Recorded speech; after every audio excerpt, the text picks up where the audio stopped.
신앙생활 하면서 우리 마음속에 두어야 될 덕목이 뭘까 이런 생각을 해보면 대개 그 덕목을 한 3가지 정도로 생각할 수 있습니다. 믿음, 소망, 사랑.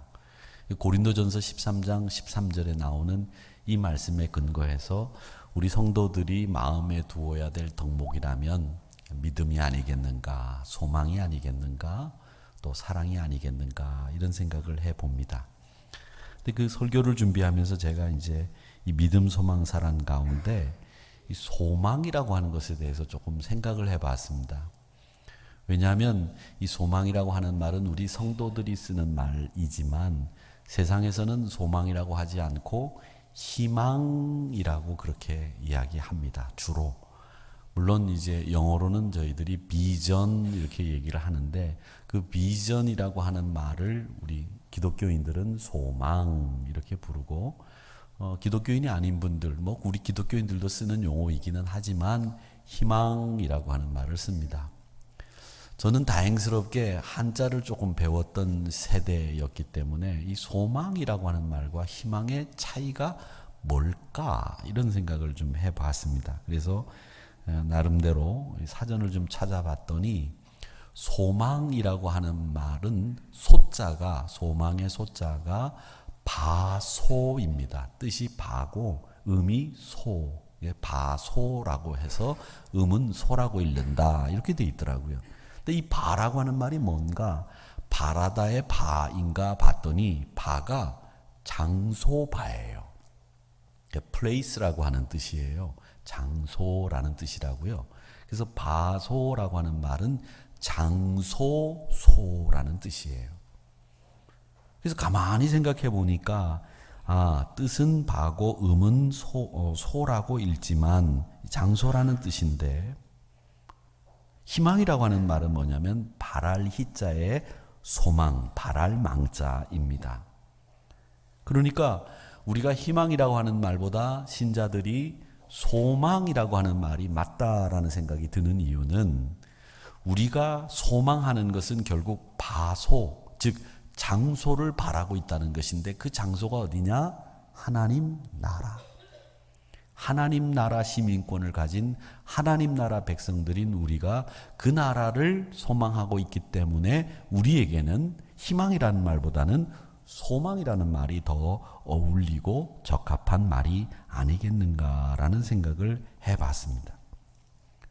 우리가 앞으로 일어날 일에 대해서 하나님께서 우리에게 어떻게 하실지에 대해서 기대를 가지고 있지만 그러나 분명한 것은 우리가 하나님 나라를 소망하는 또 하나님 나라를 바라는 기대하는 사람들이라고 하는 이 분명한 우리의 소망의 근거가 있기 때문에 우리는 희망이라는 말보다는 소망이라고 하는 말이 맞겠다라는 생각을 나름대로 했습니다.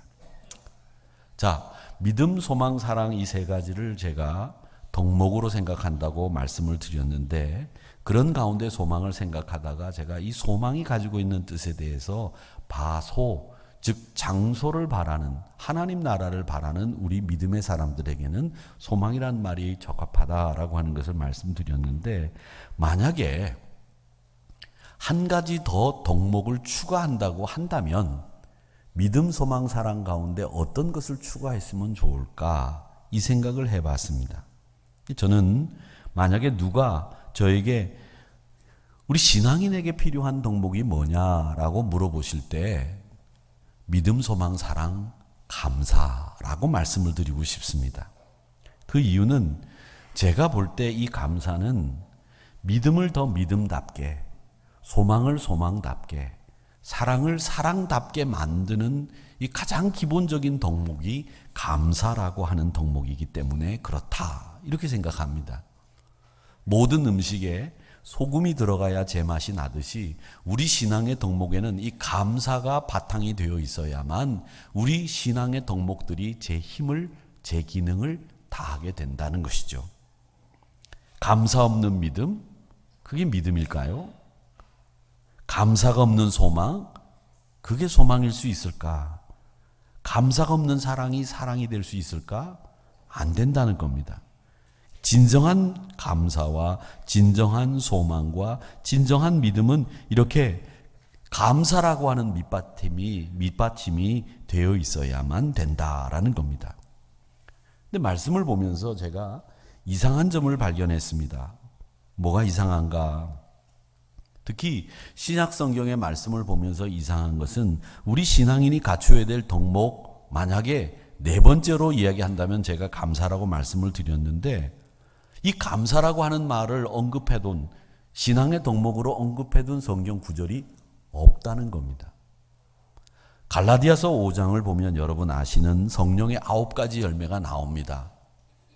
그 9가지 열매, 사랑, 희락, 화평, 인내, 자비, 양성, 충성, 온유, 절제, 이 9가지 열매들이 나오는데 그 9가지 열매에도 감사는 죄송하지만 없습니다.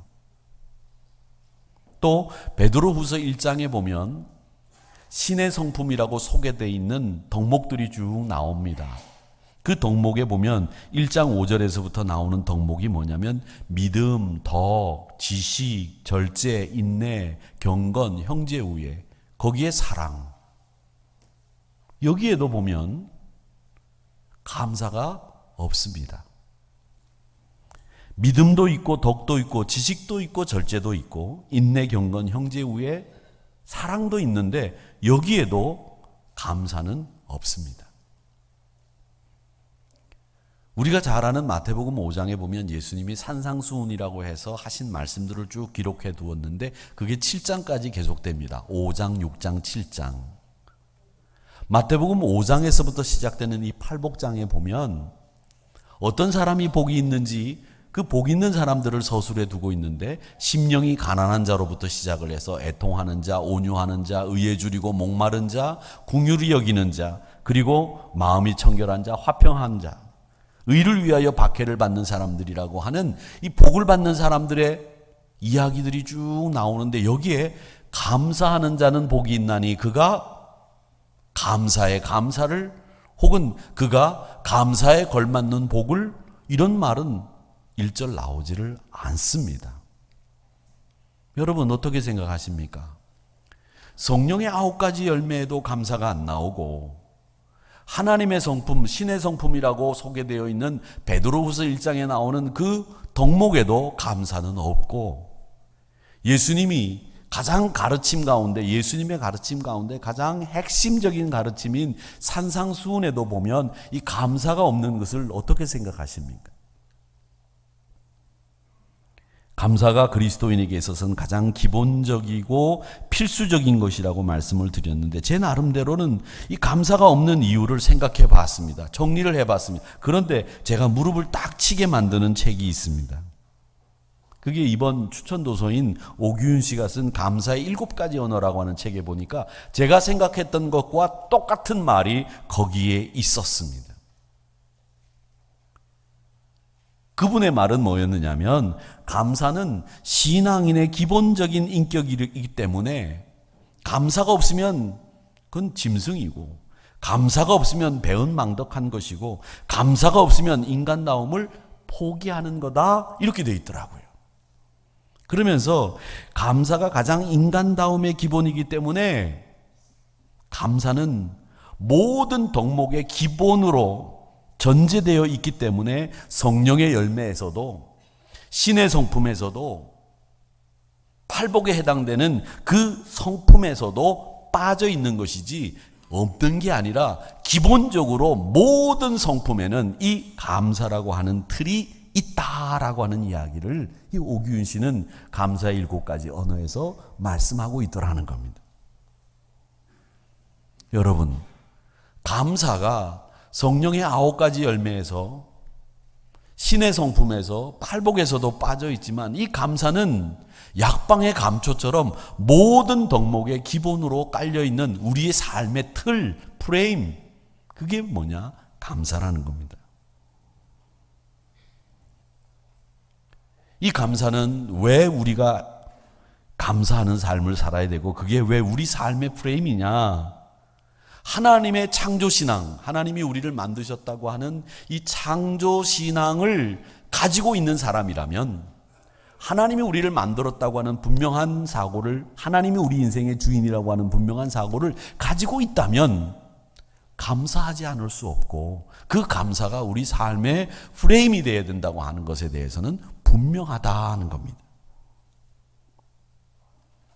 타락 이전에 하나님이 창조 때에 우리를 만드셨던 그 모습으로 돌아가려면 우리가 먼저 회복해야 할 덕목이 뭐냐? 감사다, 이 얘기입니다. 아담 보세요. 자신이 하나님과 같이 되지 못한 것에 대한 불만을 가지고 있었던 거죠. 하나님의 명령을 어겼습니다. 감사가 사라지니까 불순종으로 치닫고, 감사가 사라지니까 항명으로 이어지고 저주의 나락으로 떨어진 거예요. 감사가 창조의 때로 우리를 회복시켜 주신다고 하는 것이 이 아담과 하와를 통해서 우리가 배우는 거죠. 또 여러분, 감사는 기적을 낳아요. 예수님이 베세다 광야에서 예수님의 설교를 듣던 많은 사람들이 배고파할 때에 5개 떡, 물고기 2마리를 가지고 뭘 하셨느냐? 하늘을 우러러 축사하시고, 축사라고 하는 말은 감사했다는 말입니다. 감사를 하시고 떡을 나누어 주니까 5,000명을 먹이고도 남는 거예요. 감사 기도가, 감사가 기적을 낳고 감사가 변화를 낳습니다. 우리 일상에서도 이 감사가 넘치는 사람들은, 그분들은 인격적인 분으로, 또 감사가 넘치는 분들은 많은 사람들이 관심을 가지고 봅니다. 그리고 그런 분들이 대개가 긍정적인 분입니다. 감사할 줄 모르는 분들은 메마르고 매몰찬 인간으로 대접을 받습니다. 그러니까 우리가 써야 될 말도, 제일 많이 써야 될 말은 뭐냐? 감사합니다라는 말을 제일 많이 써야 됩니다. 우리가 외국어를 배울 때 감사합니다라는 말을 제일 먼저 배우잖아요. 그렇지요? 선교지로 갈 때 그 선교지 언어를 배울 때도 감사합니다라는 말을 제일 먼저 배웁니다. 베트남어로 감사는 쉽습니다. 감자가 똑같아요. 감은, 그걸 까문이라고 읽어요. 까문. 여러분, 일본말로 감사하다는 말은 다 아시죠? 뭡니까? 그죠?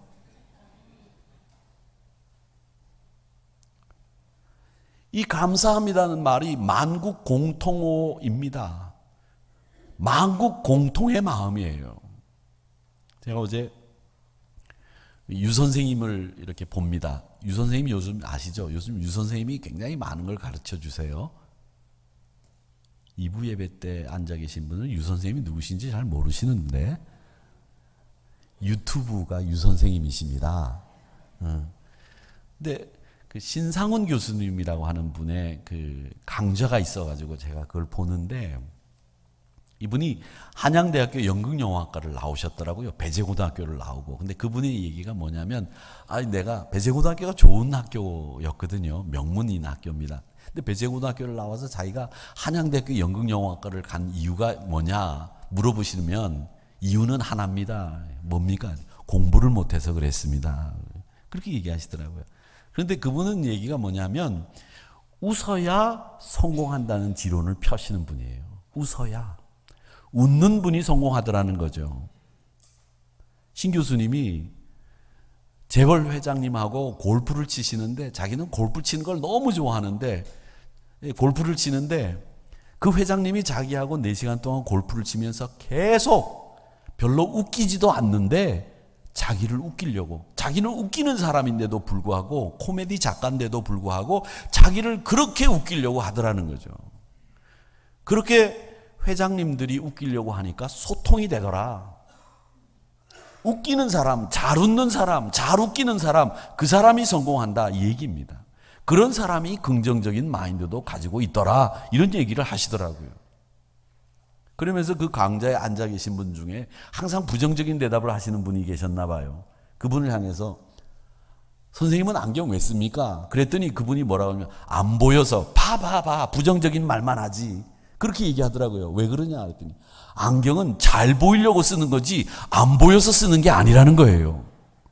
그런데 부정적인 사람은 안경 왜 쓰냐? 그러면 안 보여서 쓴다. 이렇게 대답한다는 거죠. 근데 긍정적인 사람은 어떻게 대답하느냐? 잘 보이려고 쓴다. 우리가 긍정적인 말 많이 해야 된다고 얘기하지만 실상 생활 속에서는 부정적인 말을 너무 많이 한다는 거죠. 그리고 너무 많이 안 웃는다는 거예요. 그런데 웃기는 이야기를 하는 사람들이 성공하더라. 잘 웃는 사람들이 성공하더라 하는 거죠. 그런 사람들이 감사합니다. 이 말을 만국 공통어처럼 자기의 입에 늘 붙이고 사는 거죠. 여러분, 감사합니다라고 하는 말을 울면서는 할 수 있겠죠. 너무 고마워서 감격의 눈물을 흘릴 수 있으니까. 감사합니다라는 말을 인상 찡그리면서 감사합니다라는 말을 하시는 분 계십니까? 아니에요. 환하게 웃으면서 감사합니다라고 말한다는 거죠. 자기가 엘리베이터를 탔는데 김포에 사는데 이분이 김포에 사는데 14층에 산대요. 엘리베이터를 타고 탁 내려오는데 10층에서 엘리베이터가 탁 쓰더니 그 다음엔 거기서 승무원 제복을 입은 스튜어디스가 탁 타더래요. 타는데 타자마자 자기를 보고는 감사합니다, 고맙습니다, 환하게 인사를 하는데 자기가 마음속으로 다음부터는 대한항공만 타야지 이런 생각이 들더라는 거예요. 오늘 본문 시편 100편을 보십시오. 감사의 시라고 되어 있습니다.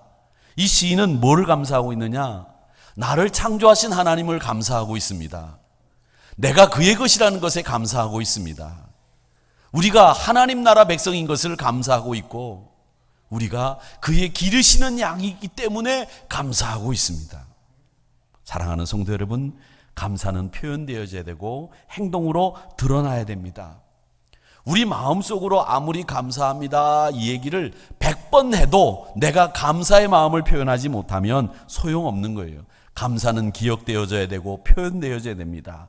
이 감사는 그렇게 아름답게 구슬이 서마려도 꿰어야 보물이 되듯이 감사는 표현이 되고 행동으로 드러나야 그 감사가 진짜 감사가 되는 거예요. 이런 말이 있습니다. 말은 한 사람의 입에서 나오지만 1000사람의 귀로 들어간다. 우리가 쓰는 언어는 상대방의 마음 문을 열게도 하고 반대로 상대방의 마음 문을 닫게도 만드는 것이 우리의 언어입니다. 그래서 상대방의 마음 문을 여는 언어를 개방의 언어라고 부르고 상대방의 마음 문을 말하기만 하면 닫아버리는 언어를 폐쇄의 언어라고 합니다. 말을 해도 어떤 분들은 항상 어떤 말 하냐? 우울하다, 기분 나쁘다, 죽고 싶다. 이 마음문을 닫는 언어예요. 신경질 난다, 화난다, 기분 나쁘다. 마음문을 닫는 언어죠. 상대방에게 상처 주고 모함하고 배신하고 난처하게 만들고 이런 언어들은 다 마음문을 닫게 하는 언어입니다. 이런 언어가 사람을 살리지 못합니다. 말의 힘은 정말 무섭습니다. 저주의 말은 저주를 불러오고 축복의 말은 축복을 불러옵니다. 제가 수요일마다 요즘 왕의 이야기를 하고 있습니다. 북왕국 이스라엘 왕을 지금 살펴보고 있는데 네 번째 왕 엘라 이야기를 지난주 수요일 날 다루었습니다. 근데 이 엘라 이야기를 다루면서 이 엘라를 누가 암살을 했느냐면 시물이라고 하는 사람이 엘라를 암살합니다. 근데 이 엘라도 어떤 사람이냐면 아버지 바하사가 여로보암의 아들 나답을 죽이고 암살하고 왕이 되어서 아들에게 물려준 사람이 엘라예요. 왕을 암살하고 세운 정권이었는데 그 정권의 왕이 또다시 암살당해요. 그렇게 북왕국 이스라엘에만 암살을 당하고 죽임을 당한 왕이 8명이 나옵니다. 8번 쿠데타가 일어나요. 그런데 그 엘라를 죽인 사람은 이틀 만에 죽임을 당합니다. 그것도 자기 스스로 불을 펴놓고 그 불을 펴놓은 길을 자기가 들어가서 스스로 불에 타 죽는 것으로 이틀 만에 왕위에서 물러나요. 제가 그렇게 말씀드렸습니다. 여러분, 사람을 죽이는 사람은 죽는 거예요. 사람을 살리는 사람이 사는 겁니다. 엘라를 통해서 우리에게 주는 메시지가 바로 그겁니다. 여러분, 살리는 역할을 하시기를 축원합니다. 그게 감사하는 사람들의 모습이에요. 그리스도인의 모습이에요. 감사가 살리는 언어입니다. 감사를 자주 사용하시기를 주의 이름으로 축원합니다. 신앙교재 가운데 유명한 신앙교재 안에 보면 바멧 깁슨이라고 하는 분이 쓴 글이 있습니다. 뭐라고 되어 있느냐면, 그대의 마음속에 감사하는 생각이 없다면 그대는 지금 파멸의 노를 젓고 있는 거다. 다른 공부하는 것보다도 감사하는 공부부터 배워야 된다. 감사의 기술을 배워야만 정말 행복해진다. 그게 바멧 깁슨의 말입니다. 우리는 말이죠, 너무 쉽게 화내고 분노합니다. 금요일 날도 제가 말씀드렸습니다마는 분노하고 화내는 일, 이 일이 우리 생활 속에 일상화가 되어버렸어요. 누구나 다 툭 하면 화내고 툭 하면 분노하고, 그게 정상적인 감정인 것처럼 생각하지만 여러분, 화내고 분노하는 건 정상적인 감정이 아니에요. 근데 지금 한국 사회는 다 분노하고 화내는데 익숙해 있어요. 다들. 그리고 한국 사회는 지금 쉽게 만족할 줄을 모릅니다. 이제는 만족하는 법을 배워야 될 때가 됐어요. 우리가 그동안에 잘 살기 위해서 잘 살아보세 노래를 부르면서 허리띠를 졸라매고 지금까지 달려오지 않았습니까? 이제는 어느 정도 호화롭게 살게 됐고요. 호사스럽게 살지 않습니까? 그런데 웬만큼 번쩍거려서는, 웬만큼 호사해서는 잘 산다고 생각하지 않아요. 계속 궁핍해요. 돈은 예전보다 분명히 많은데 더 가난하고, 시간은 더 없고 바쁘게만 삽니다. 왜 그렇습니까? 이유는 하나입니다. 더 크고 더 좋은 것만 원하기 때문에 그렇습니다. 작은 거, 적은 거, 그것에서 얻는 만족을 우리가 잃어버렸기 때문입니다. 어떻게 보면 우리 안에 지금까지 잘 살아보세, 더 좋은 것, 더 큰 것, 이런 걸 바라면서 살아왔던 우리의 욕구가 아직도 그대로 유지되고 있고, 어느 정도 올라오면 이제는 만족할 줄도 아는 우리 정서가 형성돼야 되는데, 한국 사회는 이 만족할 줄 아는 정서가 전혀 형성되어 있지 않고요. 아직도 욕구 불만으로 가득 차 있는 정서로 가득 차 있으니까 툭하면 분노하고 툭하면 화내고 소리 지르고 얼굴 붉히는 일들로 가득 차 있는 거죠. 여러분, 의로움이 화를 내고 분노한다고 되어지는 게 아닙니다. 얼마 전까지 제 방에 오래된 타자기 한 대가 있었습니다. 제가 우리 교회 집사님한테 그 타자기를 드렸는데, 그걸 보면서 이 컴퓨터가 없을 때 제가 공부를 하면서 보고서를 썼던 생각이 납니다. 영어가 안 돼서 이 타자기는 한글밖에 안 되니까 말이죠. 한글로 이렇게 치다가 영어 쓸 때는 이 종이를 빼가지고 나중에 거기다가 볼펜으로 다시 영어를 써넣어야 됐었습니다. 조금 좋은 거는 영어로 쓰는 이 타자기도 있었긴 하지만 그건 너무 고가라 안 되고, 제가 쓰던 건 클로버 타자기라고, 타자기가 우리나라에 옛날에 공병우 타자기하고 클로버 타자기하고 두 개가 있었습니다. 제가 군대 행정을 하기 위해서 타자 학원을 다녔기 때문에 타자 실력은 꽤 됩니다. 급수를 땄거든요. 그래서 보고서를 타자기를 쓰는데, 그때 그 클로버 타자기로 보고서를 쓰던 때가 생각이 나서 제가 지금도 그 클로버 타자기를 늘 가지고 다니다가 얼마 전에 집사님한테 드렸습니다. 그걸 수집하는 집사님이 우리 교회에 계셔가지고요.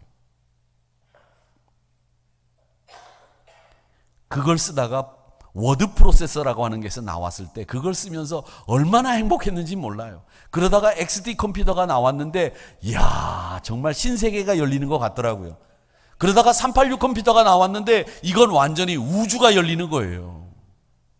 근데 지금 여러분이 가지고 계신 핸드폰은 그 우주가 열리게 만들었던 386 컴퓨터보다 한 100배는 더 성능이 지금 좋습니다. 진짜예요.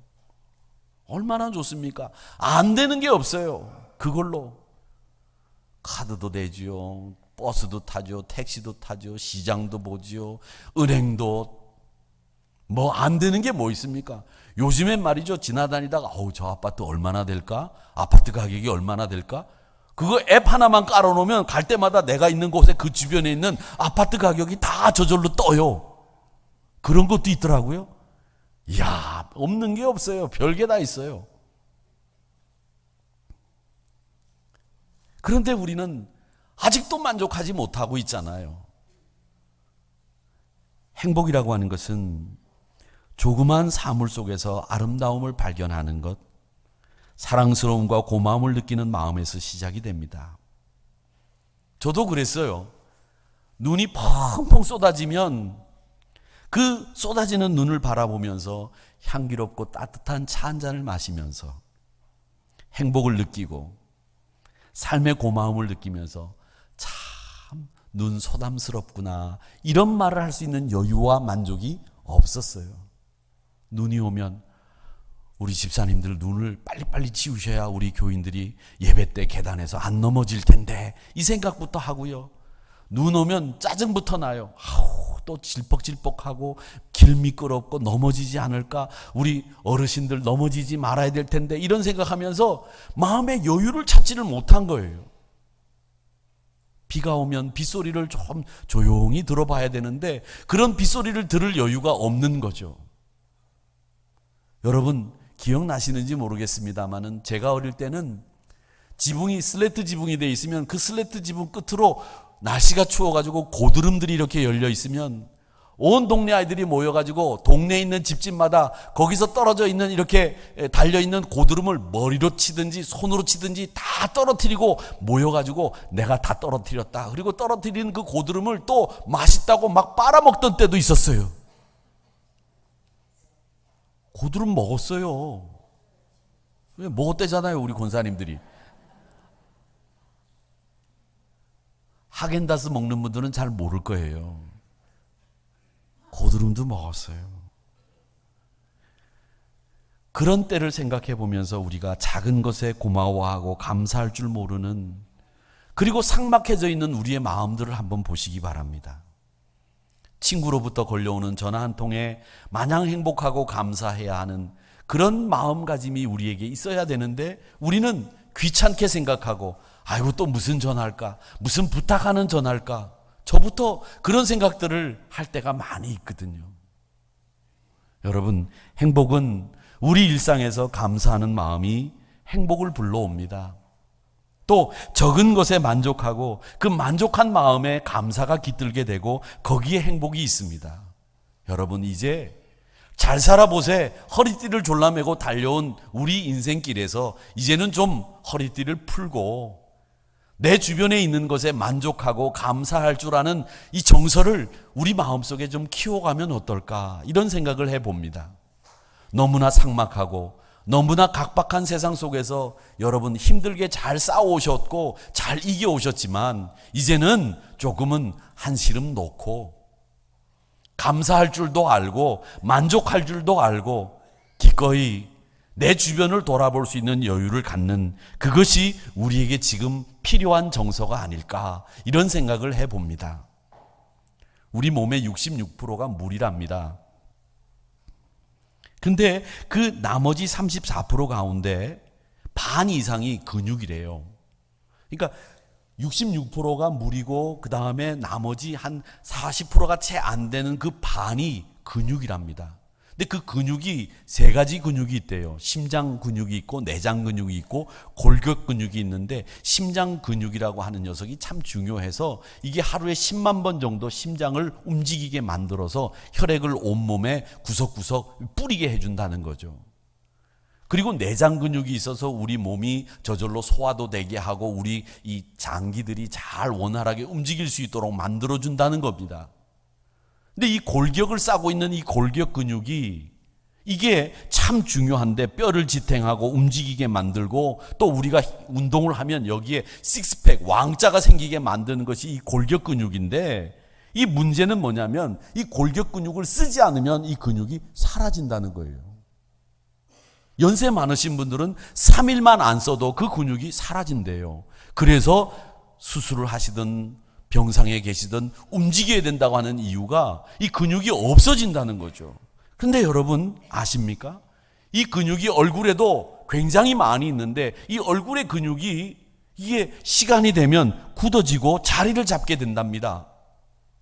링컨이 40대 이후에 네 얼굴은 네가 책임져라 이런 말을 했다는데 이 골격 근육의 얼굴의 근육은 굳어지면 그 근육이 굳어진 채로 그대로 있게 된다는 거예요. 그 발달되지 못한 근육은 이제 40대 이후에 얼굴의 근육은 발달되지 않는데요. 그러니까 잘 웃는 근육을 가진 분들은 웃는 얼굴로 굳어져서 그 얼굴 자체가 항상 예쁘고 웃는 얼굴이 된다는 거죠. 조금 주름은 많아도. 근데 요즘은 주름 많아도 웃는 법이 있잖아요. 이렇게 하하하하 이렇게 웃으시잖아요. 나름대로 방법이 있잖아요. 또 많이 웃으시면 또 나름대로 방법이 있잖아요. 우리는 강남이니까. 나름대로. 근데 잘 웃는 근육을 가지신 분들이 잘 웃는 그 얼굴 모습으로 사람들에게 친화력도 주고 그 잘 웃는 얼굴이 보기도 좋다는 거죠. 마찬가지로 감사도 감사할 줄 모르는 사람은 감사할 줄 모르는 삶으로 끝나는 거예요. 감사하는 것이 생활 속에 굳어진 사람들은 제자리에 있어도 감사하는 사람으로 선다는 거죠. 감사할 줄 모르는 사람이 하나님 앞에서 감사하는 성도가 된다는 건 어불성설입니다. 감사하시기를 축원합니다. 그것이 우리 성도들의 마땅한 도리입니다. 이제 여러분 힘들게 잘 싸워오셨고 견뎌오셨는데 이제는 우리 주변을 바라보면서 만족할 줄 아는 믿음의 정서를 여러분 심령 속에 갖추시기를 축원합니다. 그래서 벅찬 감사의 주인공들이 되시기를 주님의 이름으로 축원합니다.